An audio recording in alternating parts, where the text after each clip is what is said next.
Oi, então, hoje vamos falar sobre a papisa, a papesa, a papis, né?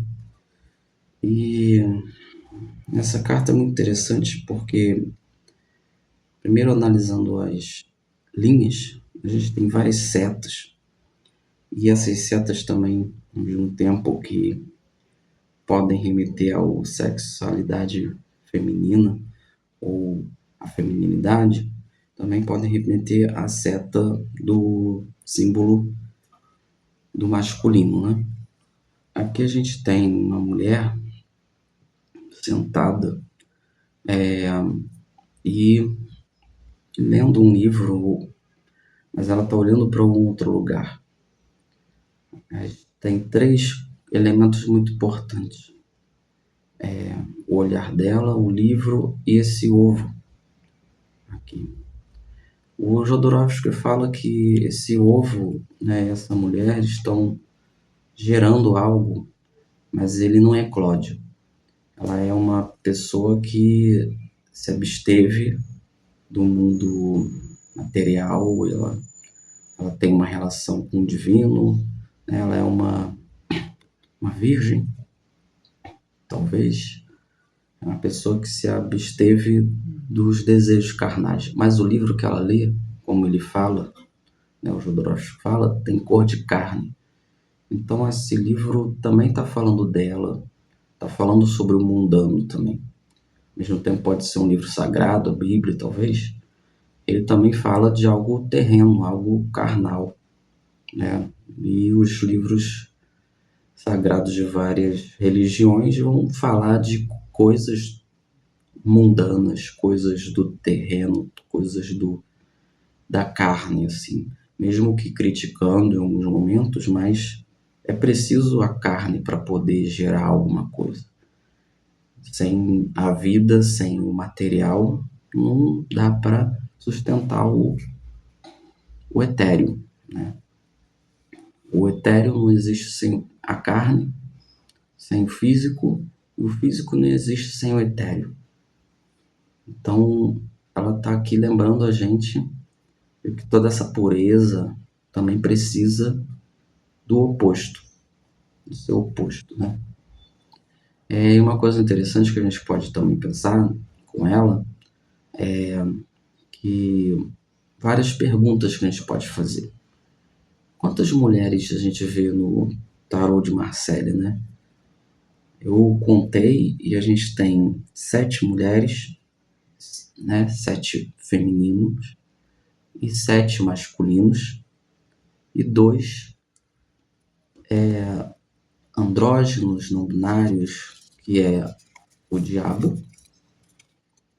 O diabo tem todos, tem o sexo masculino, tem seios que vão alimentar, tem uma face na barriga, uma face que parece feminina, lembra até Kali também, com essa língua para fora, e azul também, né?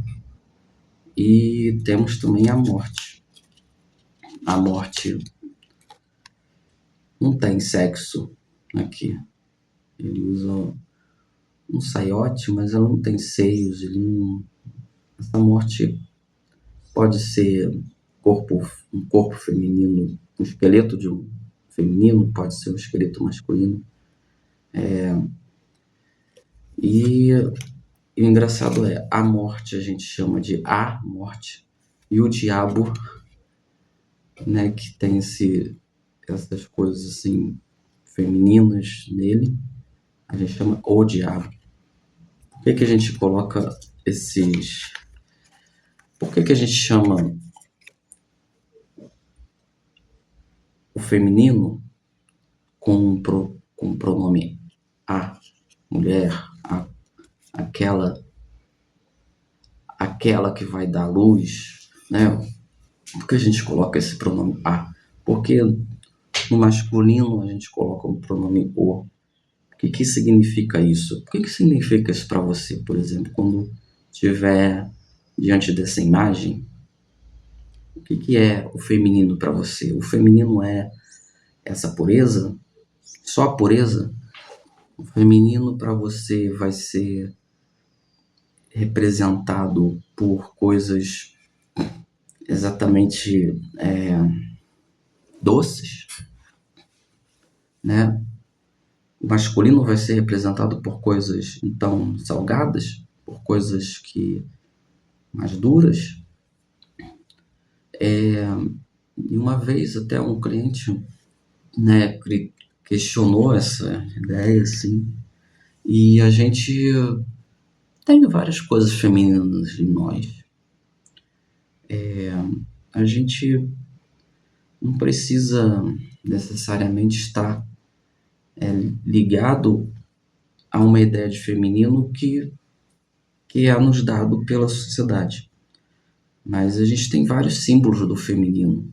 A gente carrega conosco símbolos simbólicos do feminino e do masculino e também do não binário, né? Tem coisas que a gente percebe que não precisa estar ligado a um sexo ao outro sexo, a uma identidade de gênero a outra, né? A gente pode ser vulnerável tanto sendo masculino ou feminino, a gente pode gerar a vida sendo masculino ou feminino, a gente pode ter um olhar sobre nós da maneira como a gente quiser, como nos deve confortável. E pensando no olhar, né? Que olhar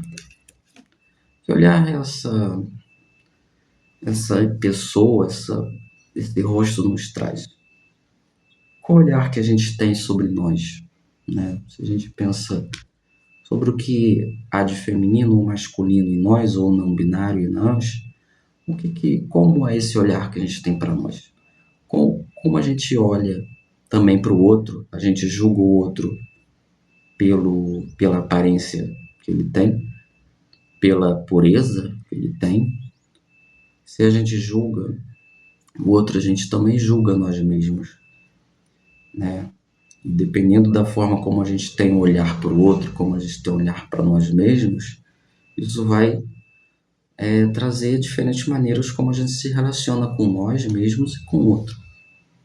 Então, como é esse olhar? A gente pode criar uma imagem pensando na Papisa sobre o olhar dela, o olhar que ela tem para o mundo ali fora do livro sagrado, o olhar que ela tem para um outro. Será que tem um outro ali observando ela enquanto ela conta essa história desse livro de carne? A gente pode pensar se esse olhar nos afeta de uma forma, como esse olhar nos afeta, né? E pensando na história, que história é essa que está sendo contada por ela? Que história a gente conta sobre nós mesmos e que história os outros contam sobre nós mesmos, né? O que a gente gostaria de contar sobre nós mesmos, né? A gente pode ter várias interpretações dessa imagem pensando sobre esse lugar de como a gente se vê, como a gente se lê, como a gente se percebe o mundo. E essa forma que a gente vai ter de perceber, olhar para o mundo, vai gerar alguma coisa dentro de nós. Então essa papisa, ela tem esse ovo do lado, não é à toa, porque até o Jodorowsky fala que ela também pode estar gerando, né, uma vida, ela pode estar grávida. Ela pode estar grávida do divino, né? Se ela se entregou ao divino ali em seu celibato, ela pode estar grávida, gerando uma coisa. Ao mesmo tempo que ela é virgem, ela está gerando, né? A Virgem Maria, ela está gerando alguém, mesmo sendo virgem. E é uma das figuras que a gente percebe essa gestação, né? Por que nós não percebemos a gestação na justiça, né? Por que a justiça não poderia gerar alguém? Por que a imperatriz não poderia estar gerando alguém também? ou a temperança, ou o mundo, ou a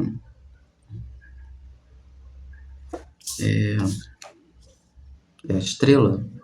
A estrela é engraçado, que aqui em francês parece la toile, né? Lembra um pouco o toilette, né? Ela está lavando os próprios pés no rio.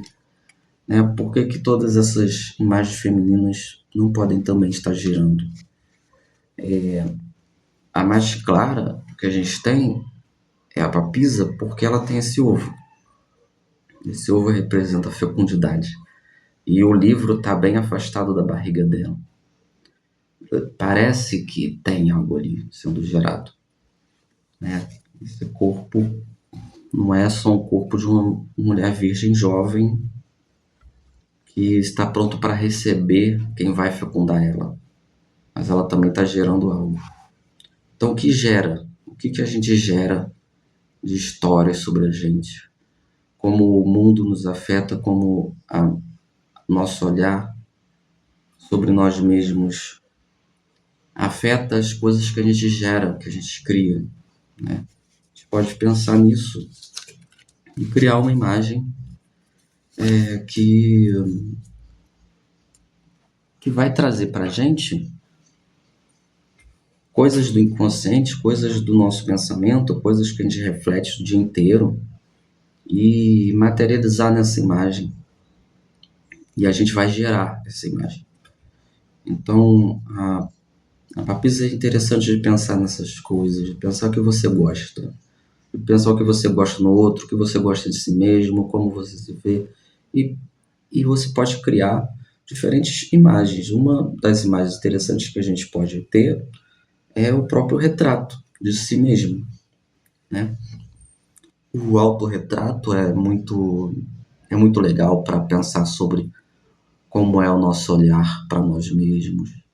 A gente pode botar um espelho na nossa frente e desenhar nós mesmos, pensando nessa nossa história, como a gente foi gerado, o que a gente quer gerar.